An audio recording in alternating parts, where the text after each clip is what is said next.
ขึ้นไปประกาศแขกเงียบสงันจัดงานให้สมศักดิ์ศรีเจ้าบ่าวเจ้าสาวก้าวขึ้นอยู่ถึงเวทีแสดงกล่าวคำยินดีทั้งที่มาหัววิวายิ้มแย้มเบิกบานหูกันเข้าสู่เรือนหอส่วนเฮานี่น้องบางเสาลีเสร็จน้ำตาต้องทนกับคืนเสื่นยืนลิ้นสุลาคนส่วนเกินอย่างเฮานี่นะ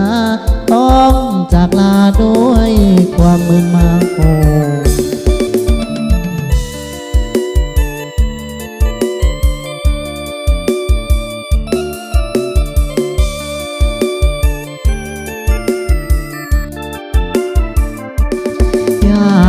ผู้ใหญ่ถือไม้ขึ้นไปประกาศแขกเงียบสงัดจัดงานให้สมศักดิ์ศรี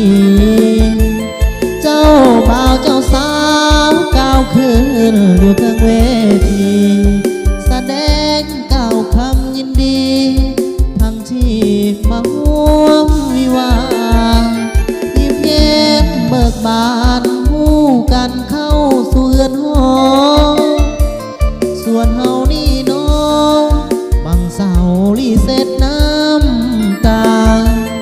ต้องทนกำคืนเสื่นยืนลิ้นสุลาคนส่วนเกินอย่างเฮานี่นะ